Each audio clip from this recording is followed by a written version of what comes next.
Hello friends, आपका बहुत बहुत स्वागत है हमारे YouTube channel house of solutions पर। और आप देख रहे हैं हमारा एंगुलर 11 का फुल ट्यूटोरियल सीरीज। दोस्तों आज आपके लिए बहुत ही इम्पोर्टेंट वीडियो लेकर आया हूं जिसमें हम ये देखेंगे कि ऑब्जर्वेबल्स एंड सब्सक्राइब का क्या कंसेप्ट है। हम क्यों यूज करते हैं ऑब्जर्वेबल्स, क्यों आया ऑब्जर्वेबल्स, और सब्सक्राइब मेथड का क्या कंसेप्ट है। इन सारी चीज़ों को हम डिटेल्स में इस वीडियो ट्यूटोरियल में देखेंगे। दोस्तों आज का ये वीडियो देखने के बाद आपका कंसेप्ट बिल्कुल क्लियर हो जाएगा कि ऑब्जर्वेबल्स का कंसेप्ट क्या है। ये बहुत ही इम्पोर्टेंट क्वेश्चन है, आपसे इंटरव्यू में जनरली पूछे जाते हैं तो और आप आंसर नहीं दे पाते हैं। तो आज इस वीडियो को देखने के बाद आपका कॉन्फिडेंस आ जाएगा कि ऑब्जर्वेबल का क्या कंसेप्ट है, सब्सक्राइब मेथड क्यों यूज करते हैं। तो दोस्तों इसको लास्ट तक देखिए। तो दोस्तों इस वीडियो का स्टार्ट करने से पहले मैं आपसे रिक्वेस्ट करना चाहूँगा कि अगर अभी तक आपने मेरे इस चैनल को सब्सक्राइब नहीं किया है तो काइंडली आप इसे सब्सक्राइब कर लें और बेल की आइकन को जरूर क्लिक कीजिएगा, ताकि मैं जैसे ही कोई नया वीडियो डालूं तुरंत आपको नोटिफिकेशन मिले और आप हमेशा अपडेटेड रहें। दोस्तों चलिए स्टार्ट करते हैं इस वीडियो ट्यूटोरियल को।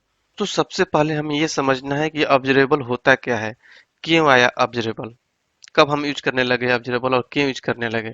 इन सारी चीजों को चलिए दोस्तों मैं एक डायग्राम बनाकर दिखाता हूं जिससे आपकी बेसिक कंसेप्ट बिल्कुल ही क्लियर हो जाएगा। ये वीडियो देखने के बाद आपसे कभी भी कुछ पूछा जाएगा ऑब्जर्वेबल क्या होता है, क्यों आया, और सब्सक्राइब मेथड क्या रोल करता है, इस सारी चीजों का कंसेप्ट आपका बिल्कुल ही क्लियर हो जाएगा इस वीडियो देखने के बाद। तो दोस्तों आप इस वीडियो को केयरफुली देखें क्योंकि हर इंटरव्यू में या कहीं भी ये क्वेश्चन जरूर रेज किए जाते हैं कि ऑब्जर्वेबल क्या होता है, सब्सक्राइब मेथड क्या होता है। इन सारे चीज़ों को आप अच्छे से समझिए इस वीडियो ट्यूटोरियल से। तो चलिए दोस्तों एक डायग्राम के थ्रू मैं आपको समझाने की कोशिश करता हूँ। मान लेते हैं दोस्तों हमारे पास एक एप्लीकेशन है, राइट। ये एप्लीकेशन हो गया। तो इस एप्लीकेशन में बहुत सारे लाइन ऑफ कोड होंगे, बहुत सारे कोड होगा, राइट, जो कि इस एप्लीकेशन के जो फंक्शनैलिटी को परफॉर्म कर रहा होगा, राइट। तो मान लेते हैं दोस्तों कि आपको पता ही है कि जो भी हमारा प्रोग्राम होता है टॉप टू डाउन एग्जीक्यूट होता है, राइट। मान लेते हैं दोस्तों हमारे यहाँ पर इस लाइन पर सर्वर का रिक्वेस्ट होता है, राइट।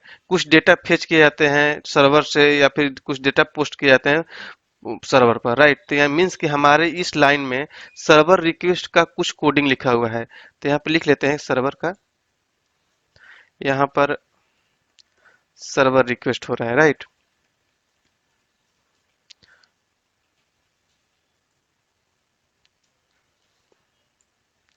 यहाँ पर मान लो दोस्तों सर्वर रिक्वेस्ट होता है। तो मान लो दोस्तों कि हमारा एप्लीकेशन जैसे ही एग्जीक्यूट होता है लाइन 1 लाइन 2 लाइन 3, इसके बाद जैसे ही सर्वर रिक्वेस्ट पे आएगा तो यहाँ पर हमारा क्या होगा कि एप्लीकेशन पॉज हो जाएगा, क्योंकि यहाँ पर रिक्वेस्ट जाएगा किसके पास, रिक्वेस्ट जाएगा हमारा, यहाँ पर मान लो सर्वर है, ये हमारा सर्वर है, राइट। तो यहाँ पर रिक्वेस्ट जाएगा,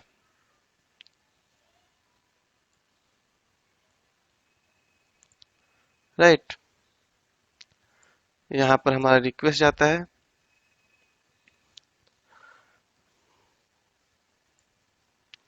मीन्स कि दोस्तों जब तक रिक्वेस्ट गया, यहाँ पर जैसे ही हमारा एप्लीकेशन एग्जीक्यूट हुआ 1 2 3 लाइन पे यहाँ पे पोस्ट हो गया और रिक्वेस्ट चला गया, तो जब तक रिक्वेस्ट का रिस्पॉन्स नहीं आता है तो हमारा आगे का कोड एग्जीक्यूट नहीं होगा, राइट। मीन्स कि हमारा जो एप्लीकेशन है हमारे सर्वर पर जो रिक्वेस्ट गया उसके रिस्पॉन्स का वेट करेगा, राइट। मीन्स कि यहाँ पर हमारा रिस्पॉन्स आना है, यहाँ पर रिस्पॉन्स आएगा, राइट। अरे राइट, यहाँ पर रिस्पॉन्स हो गया। तो दोस्तों ये होता है बहुत ही बैड थिंग होता है किसी एप्लीकेशन के लिए कि मीन्स कि जब तक हमारा रिस्पॉन्स आता नहीं है तो आगे का एप्लीकेशन का जो भी कोडिंग है एग्जीक्यूट नहीं होगा। मीन्स कि हम अब रिक्वेस्ट रिस्पॉन्स पर टाइम लग सकता है, हो सकता है किसी के 512 MBps का स्पीड हो, किसी का ज़्यादा हो सकता है कि हमारा रिस्पॉन्स आने में यहाँ पर 3 सेकेंड 4 सेकेंड जो भी लगता है। ऐसा एक्चुअली में इतना लगता नहीं है, फिर मान लेते हैं कि इतना लग गया, तो इतने सेकंड तक हमारा एप्लीकेशन एग्जीक्यूट नहीं होगा। मीन्स कि हमारा एप्लीकेशन लोड नहीं होगा, तो ये हमारे एप्लीकेशन के लिए बैड थिंग हो जाता है। तो इसी चीज को ठीक करने के लिए जब हमारा यहाँ पर मान लो दोस्तों कि सर्विस या क्लाइंट आया, HTTP सर्विस होता है, मान लो ये एंगुलर 2 में आया, फिर एंगुलर 4.3 के बाद हमारा ये HTTP क्लाइंट हो गया, कुछ एक्स्ट्रा फीचर्स आ गए इसमें, राइट। तो ये क्या करता है दोस्तों कि HTTP सर्विस यहाँ पर एक ऑब्जर्वेबल को सेट कर देता है। एक ऑब्जर्वेबल क्या होता है दोस्तों, एक प्रिमिटिव टाइप होता है। इसको आप बोल सकते हैं कि observables are a lazy collection of multiple values और data over a period of time, right. Observable open the continuous channel of communication where multiple value are emitted over time, right। Means कि observable दोस्तों करता क्या है कि हमारे request और response को ऑब्जर्व करता है, राइट। मीन्स कि हम क्या करते हैं कि यहाँ पर ऑब्जर्वेबल सेट कर देते हैं और HTTP सर्विस जैसे ही हम यूज करते हैं अपने यहाँ पर, तो क्या करता है HTTP सर्विस के एक ऑब्जर्वेबल सेट कर देता है। और वो क्या ऑब्जर्वेबल का रिस्पॉन्सिबिलिटी ये होता है दोस्तों कि वो हमारे रिक्वेस्ट और रिस्पॉन्स को ऑब्जर्व करता है, मीन्स कि उसको मॉनिटर करता है कब रिक्वेस्ट गया कब रिस्पॉन्स आया। और इस ऑब्जर्वेबल को यूज करने के लिए हम यहाँ पर सब्सक्राइब मेथड यूज करते हैं, राइट। यहाँ पर हम सब्सक्राइब मेथड यूज करते हैं, यहाँ पर लिख लेते हैं ताकि आपको समझ में आए। यहाँ पर हम इसको सब्सक्राइब मेथड यूज करते हैं और ये क्या करता है दोस्तों कि जैसे ही ऑब्जर्वेबल क्या होगा, जैसे रिस्पॉन्स आया तो जो कंपोनेंट या जो मेथड इस सब्सक्राइब मेथड को यूज किया है कंपोनेंट, वहां पर इसका रिस्पॉन्स मिल जाएगा। तो इससे क्या होगा दोस्तों कि ये हमारा जो कोड का स्क्रिप्ट रन करने का भी होगा और रुकेगा नहीं, हमारा स्क्रिप्ट रन करता रहेगा, एग्जीक्यूट होता रहेगा, राइट। तो दोस्तों ये एक यहाँ पर भी लिख देते हैं ताकि आपको समझ में आए कि ये है क्या। ये है दोस्तों ऑब्जर्वेबल्स, राइट। ये ऑब्जर्वेबल सेट कर देते हैं। तो दोस्तों जो मेन कंसेप्ट आप यहाँ पर समझने की जरूरत है आपको कि क्या होता है दोस्तों कि मान लीजिए हमारा एप्लीकेशन है, इसमें बहुत लाइन ऑफ कोड लिखे हुए हैं और इस लाइन में हमारा सर्विस सर्वर रिक्वेस्ट का यानी कि सर्वर इंटरेक्शन का कोड लिखा हुआ है, मीन्स कि डेटा फेच कर रहे हैं हम सर्वर से, राइट। तो जैसे ही हमारा application top to down run करता है, तो जैसे रन करते करते इस लाइन पर आया तो हमारा एप्लीकेशन रुक जाएगा, क्योंकि वहां पर रिक्वेस्ट जाएगा सर्वर के पास, राइट। तो ये तब तक वेट करेगा तब तक हमारा रिस्पॉन्स नहीं आ जाता है। तो इससे क्या होता है कि एप्लीकेशन का आगे का जो स्क्रिप्ट होता है वो एग्जीक्यूट नहीं होता है। तो ये बैड थिंग होता है किसी भी एप्लीकेशन के लिए, किसी फास्ट एप्लीकेशन के लिए। तो उसको ठीक करने के लिए एंगुलर 2 में आया HTTP सर्विस, राइट। तो जब HTTP सर्विस हम यूज करते हैं, मीन्स HTTP तो पहले से भी था लेकिन HTTP सर्विस में हम ऑब्जर्वेबल यूज करने लगे एंगुलर 2 में, राइट। और यही HTTP आगे चल के 4.3 जो वर्जन आया एंगुलर का, उसमें इसको HTTP क्लाइंट बना दिया गया, मीन्स कुछ एक्स्ट्रा फीचर्स लाया गया इसमें, राइट। तो HTTP सर्विस जैसे ही हम HTTP सर्विस क्या करता है कि यहाँ पर बीच में जहां पर रिक्वेस्ट और रिस्पॉन्स होता है कोड और सर्वर के बीच में एक ऑब्जर्वेबल सेट कर देता है।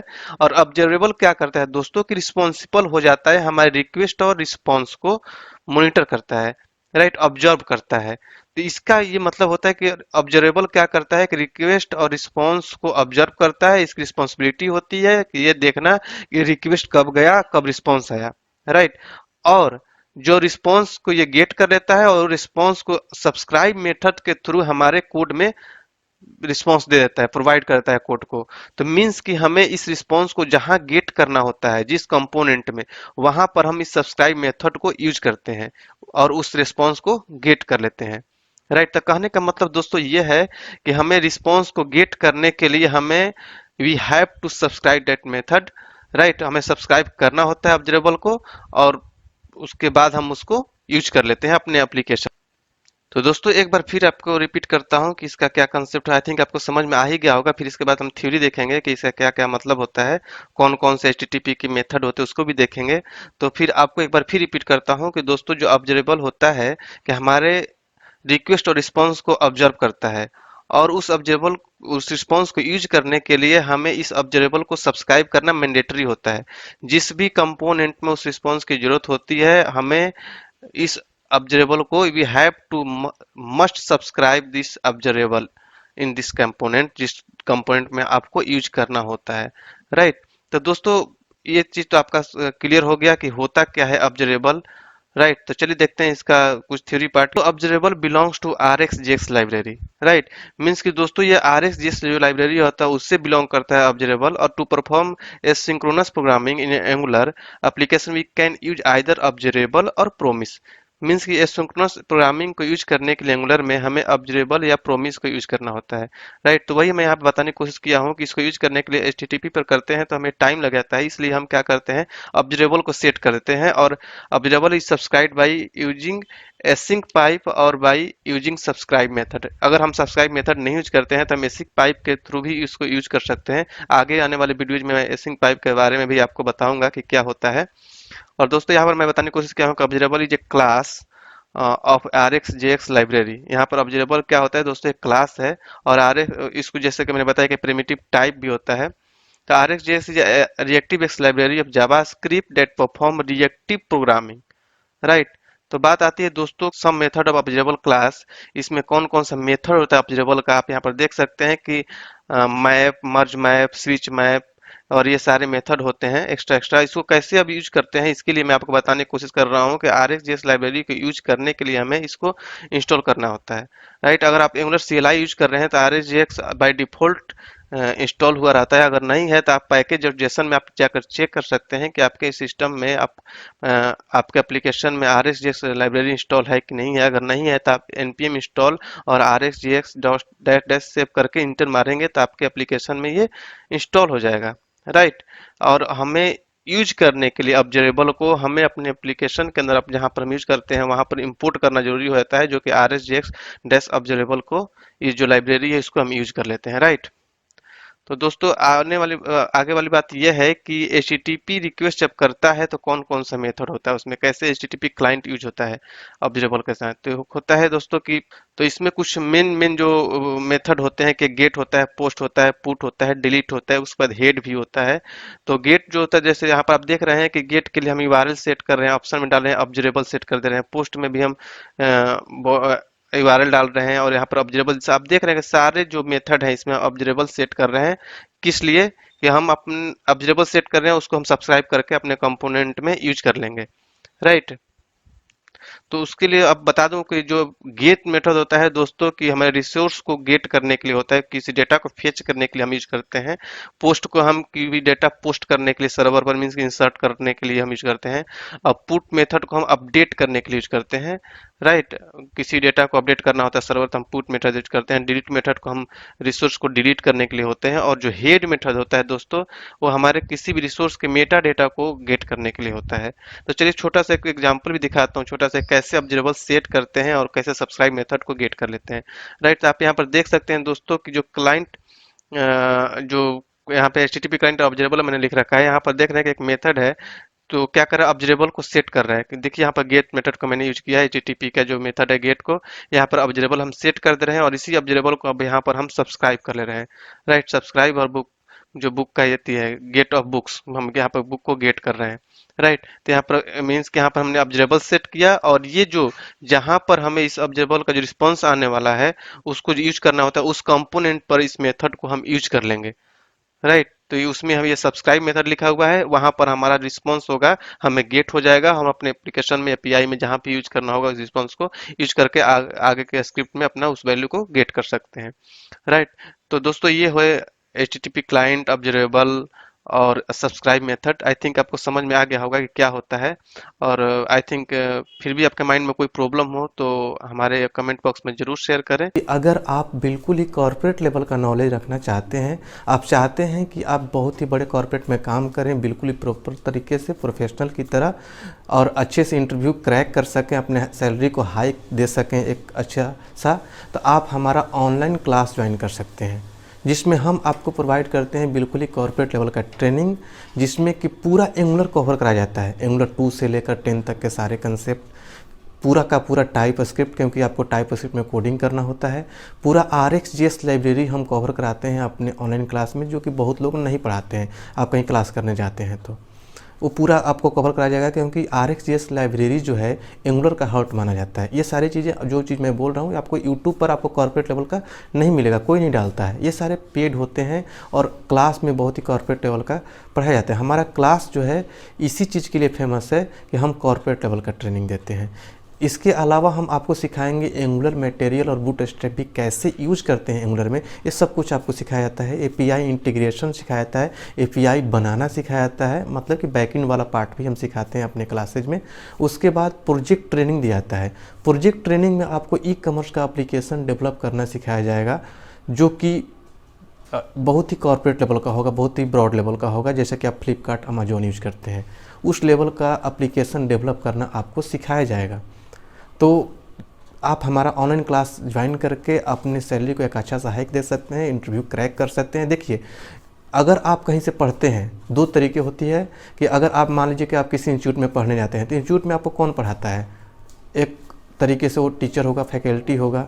और सच्चाई ये है कि टीचर या फैकल्टी कौन बनता है? जो सॉफ्टवेयर इंडस्ट्री में जॉब नहीं ले पाता है, जो खुद ही जॉब नहीं ले पाया, तो आपको क्या ट्रेनिंग देगा? वो आपको केवल बुक वाला नॉलेज देकर आपको भेज देगा।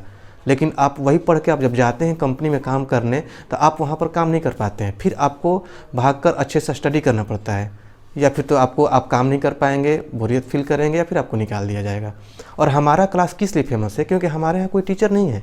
हमारा जो टीम है, जो हम लोग हैं, किसी न किसी बड़े एमएनसी में काम करते हैं, तो हम लोग वही चीज़ अपने ट्रेनिंग में प्रोवाइड करते हैं जो डायरेक्टली कॉर्पोरेट में किया जाता है, काम किया जाता है, रियल चीज़ें हम आपको बताते हैं।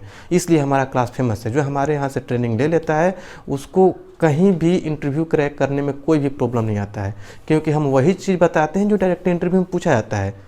सामने वाले को लगता है कि आपके पास प्रॉपर नॉलेज है, 1-2 साल से आपने काम किया है, उस लेवल का नॉलेज हम अपने क्लास में हम पढ़ाते हैं।